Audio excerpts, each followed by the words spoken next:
आखिरकार वो घड़ी आ ही गई जब उत्तराखंड यूसीसी लागू करने वाला देश का पहला राज्य बन जाएगा।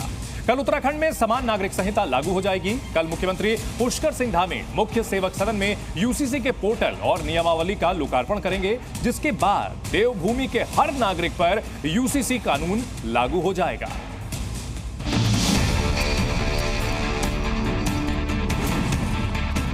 देश में यूसीसी का पहला चैप्टर कल दिखेगा। भारत में यूसीसी का ट्रेलर। इंतजार खत्म हो चुका है। कल से उत्तराखंड में समान नागरिक संहिता यानी यूसीसी लागू हो जाएगा। इसके लिए सभी तैयारियां पूरी हो चुकी हैं। यूसीसी लागू होते ही ऐसा करने वाला उत्तराखंड पहला राज्य बन जाएगा। गणतंत्र दिवस के मौके पर खुद उत्तराखंड के मुख्यमंत्री पुष्कर सिंह धामी ने इसका ऐलान किया।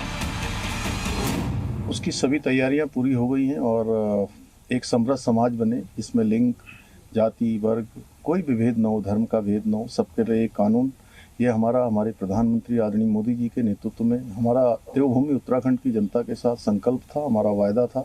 हम उस वायदे को पूरी तरह से कल लागू करके पूरा करेंगे। दरअसल मार्च 2022 में उत्तराखंड में बीजेपी की नई सरकार बनने के बाद कैबिनेट की पहली बैठक में ही प्रदेश में समान नागरिक संहिता लागू करने के लिए एक एक्सपर्ट कमेटी गठित करने का फैसला लिया गया था। कमेटी की रिपोर्ट के आधार पर 7 फरवरी 2024 को राज्य विधानसभा से समान नागरिक संहिता बिल 2024 पारित किया गया। 2022 के विधानसभा के चुनाव में आदरणीय प्रधानमंत्री नरेंद्र मोदी जी के नेतृत्व में हम इस चुनाव में गए थे और देवभूमि उत्तराखंड की जनता के सामने हमने अपना ये संकल्प रखा था, ये हमने वायदा किया था कि हम नई सरकार के गठित होते ही सबसे पहले हम यूसीसी लाने के लिए काम करेंगे। और हमने नई सरकार के गठन होते ही सबसे पहले यूसीसी लाने की समस्त औपचारिकताओं को पूरा किया।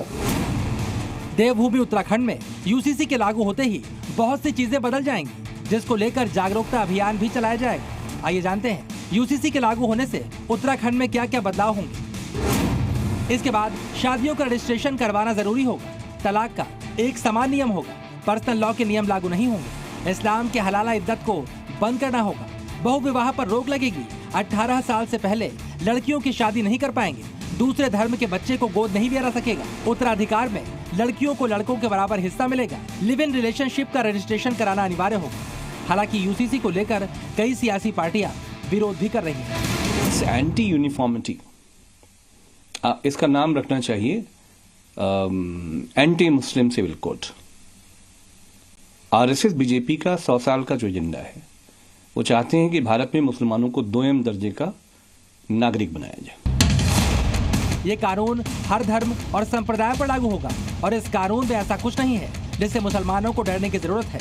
इसके बावजूद यूसीसी पर भ्रम फैलाया जा रहा है। ब्यूरो रिपोर्ट, जी मीडिया।